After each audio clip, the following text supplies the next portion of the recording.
Hi guys, welcome back to my channel. If you are a new subscriber, thank you so much for subscribing. If you're not, go ahead and hit the subscribe button and check out my previous videos and join the family. Let's be friends. My name is Annette and I release videos, once or twice a week, and yeah, let's go ahead and get started. So today we're talking all about finances, right? Talking all about money. And if you, like me, have a 9 to 5 and like me also tries to dibble dabble in little projects here and there just so you can multiply your streams of income, then this video is for you. Now the average millionaire has 7 streams of income, so that's why it's not surprising when you see Diddy as an artist. He's also a designer, he's also a businessman, he also does vodka, the same with Ryan Seacrest or a lot of other people, including the guy we have in office right now. So what's common is the fact that they have multiple streams of income because they have diversified their earnings. Now, as much as we may try to have multiple streams of income, sometimes it's just not realistic, especially if you, like me, work 9 to 5, sometimes longer, and commute. There's just not enough time to devote to starting a business or being part of another business and bringing some income. However, there are ways you can get a little extra money on the side, and that's what I'm going to be talking to you about today. So if you're not bringing in money, how can you build wealth? How can you build a savings account? Well, you can build wealth and build a savings account by engaging in several activities that will put some money back in your pocket, so that while you don't necessarily have another bona fide stream of income, you are actually able to get some more money, which is more than what you just get every day in your paycheck. And you can use that to buy things you actually do want, or you can use that to add to your savings account. So today I am going to be sharing with you 10 different ways you can gain or save an extra $1,000. So let's go ahead and get started.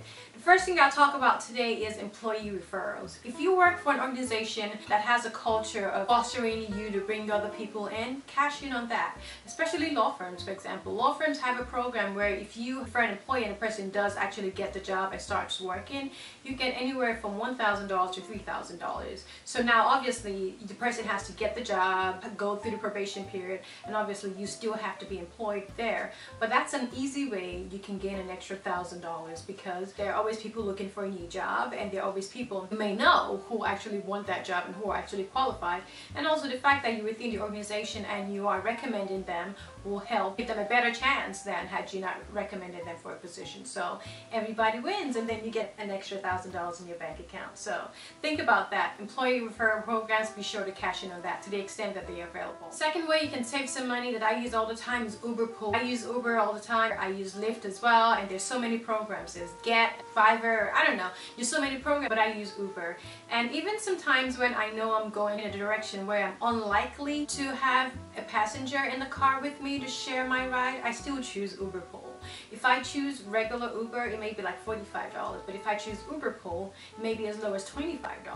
Things like that add up at the end of the day. So by the time you count all the money you're saving by using Uber Pool, adding just probably 10 to 15 minutes to your travel time, but then saving money in your pocket, you definitely can see how your money can pile up, and you can see how you can save, on your everyday needs. So that's another avenue that I recommend for you to consider if you're trying to save an extra $1,000 in a grand scheme of things. Third idea is for you to brown bag it. Pack your lunch to work. I am a huge proponent of bringing lunch to work. I actually get irritated and angry and frustrated when I go Monday, Tuesday, Wednesday, Thursday, Friday buying lunch at work, especially in Manhattan. If you want to buy a salad, a decent salad in Manhattan is $15. If you want cheese on that, that's $17. And it just makes no sense when you can cook over the weekend, or if you go out with friends the night before, you can have some leftovers or order a little more and then take that to work. Or even in the morning, if you can heat something up at home, if you have the flexibility of coming to work a little later, you can heat something together and take it to work.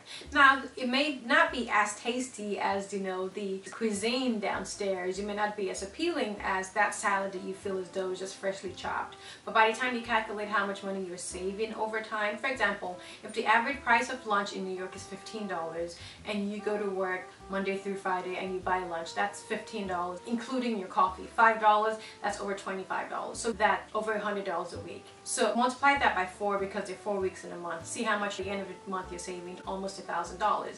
That's the way you should be able to think about things and see how, okay, fine, I'm not getting the extra money. How can I make the money that I have work for me. Cooking at home is much cheaper, and it's definitely worth considering if you work in a metropolitan area and you're trying to save money.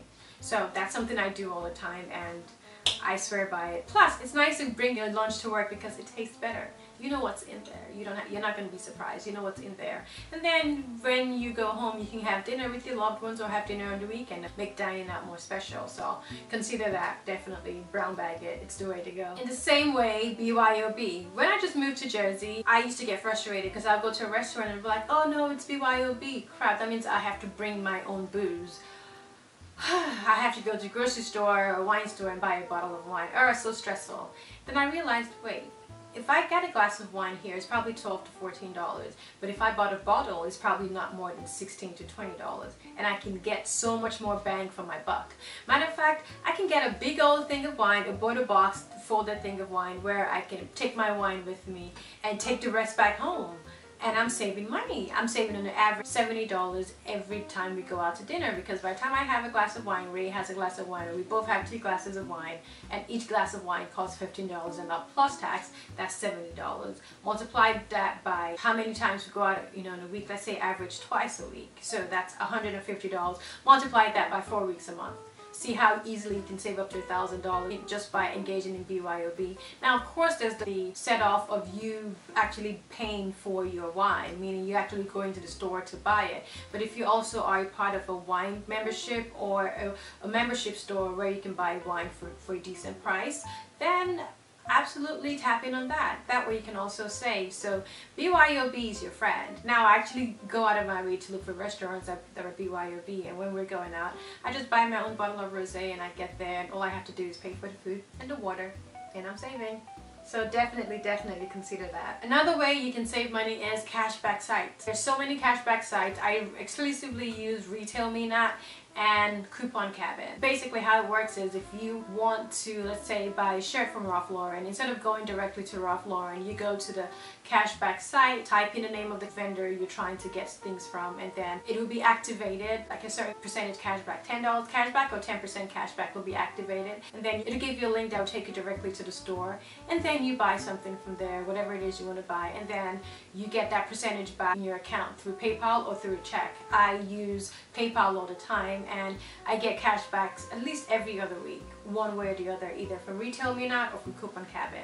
So it's money you're getting back in your pocket. Now, it may not be as much as $1,000 a month, but eventually it adds up. Like right now, I have about $120 waiting in cashback, which I probably will get in the next 2 or 3 months. And each time is probably a deposit of $25 or more, which will help offset either a bill here, or help offset the cost of dinner here, or help offset the cost of getting lunch.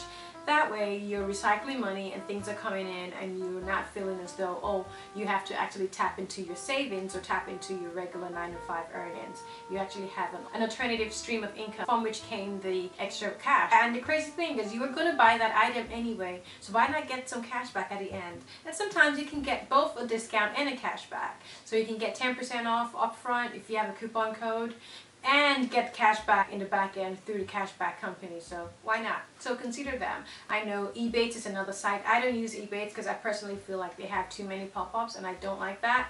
But Coupon Cabin, Retail Me Not, tried and true. Definitely check them out. Again, not sponsored, it's just what I do. You can also find other cashback sites that may work for you better as well. So definitely cash in on cashback deals. The next step is for you to demand or negotiate a raise. There's nothing wrong with asking. If you don't ask, the answer would always be no, and there's nothing wrong with asking. Now, of course, you have to ask prepared. You have to have a portfolio, or you have to make sure it's around the time of your annual review, or make sure the time is right. And I'll do an entire video as to how you can demand or ask for a raise. But try to make sure that every 9 to 18 months you are in your manager's space, selling yourself and trying to figure out ways you can, ask for more and demand a salary increase. It may not be a 10 or 20% increase, but it may be a 2 to 5% increase, which can actually just offset the cost of living, because transportation cost increases all the time, milk cost increases all the time, but your salary doesn't increase. Well, it has to be reflective of that. So if you want to think of how you can get an extra $1,000 that you didn't see coming in a couple of weeks, consider negotiating a raise. asking for a raise, demanding a raise, negotiating for one. The next tip I'll give you is to sublet your apartment. When I lived in Manhattan, I did this all the time. Whenever I went to Nigeria for like a 3-week or 1-month stay, I would sublet my apartment. If I went overseas for a 2-week stay, I'll sublet my apartment, because two things. One, while you're gone, the apartment is just there collecting dust.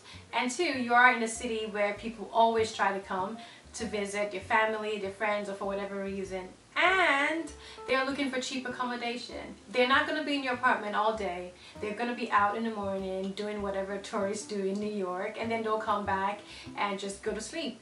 There's nothing wrong with subletting your apartment. You change the sheets by the time you get back. You disinfect the place to the extent you want, and then you have money coming into your account. To the extent you've not paid your rent for the upcoming month and you're going to sublet your apartment, that's the way you can offset some of the financial constraints of you having to pay your rent, because now you're having some extra money coming in. Now, before you do this, be sure to check your lease agreement to make sure that there are no provisions preventing you from subletting your apartment. But to the extent that there are none, absolutely. Absolutely, it's a way you can earn some extra cash, and you can use Airbnb now. I didn't use Airbnb back in the day because Airbnb was just starting off. I used Sublet.com, I use Craigslist.com. Now obviously you have to be very careful because crazy people are in this world. But for the most part, subletting is safe and efficient, and it's also a way you can get some money back into your account while you're away. So think about that when you're trying to figure out ways you can gain some extra cash here or there. And then the next thing is for you to consign your luxury items you no longer use it. Listen, I sell my stuff all the time. Actually, I was looking at the website through which I do a lot of my consignment, the Referral, yesterday, and some of my items sold, and I was like, yay! I actually also just made a decision the other day that, okay, fine, I'm gonna finally sell this pair of shoes. I subscribe to that policy. I don't like the idea of you having anything in your closet that you're not using and that's of value. If you're not reaching for it, it's of value, and it's something you feel like, you know what, you probably will be able to get a decent amount of money for. Totally sell it. Pre-loved luxury market right now is amazing. A lot of people are getting things, even like Hermes Birkins from there right now that have been barely used. The authentication process is amazing as well, so you don't have to worry about someone thinking that your item is fake. Yeah, totally consider it. I have actually gone to consignment stores. I also use the Referral, so it's two ways. And there are many other programs out there. I just chose the Referral because it works for me. And I've had 2 videos actually discussing with you the things that I'm selling, giving you the reasons why I'm selling them. And all those items sold, and that's some extra money I got in my account, and I was able to use it to offset either a new purchase or offset some money that I've taken out of my savings account, or just use it as part of the money that I'm using for something else. So think about that. There are more luxury items are sitting around in your closet than you actually know, and it's best to just, to the extent you're not emotionally attached to them and they actually are well taken care of, you still have the information that came with, you know, the authenticity card and the receipts and all that. Be sure to put that up in a nice little box and sell it. There'll be somebody who will be excited to get, you know, an item for a discounted price, and that's some money coming back into your pocket. So I see it as a win-win situation. Totally. So definitely think about that the next time you're thinking of trying to create ways that you can get some extra income. The next tip applies to you if you're in school. If you're in college or in law school, grad school, whatever. Consider getting a scholarship from community or membership programs. For example, the Association of Black Women Attorneys, every year they give out scholarships to law students trying to figure out their way in law school. I was a recipient of a scholarship from a community as well. The community of families who have ties to the law school and were willing to give scholarship to a couple of law students, and I was one of the recipients, and it came at a time that I needed it. It's one of the times that I feel like, listen, God heard my prayer and He showed up and showed out, because I got $1,000 from nowhere in law school, and of course my academic credentials had to be great, and I had to have great attendance, and I had to be a member of, you know, the community organizations from which this scholarship came.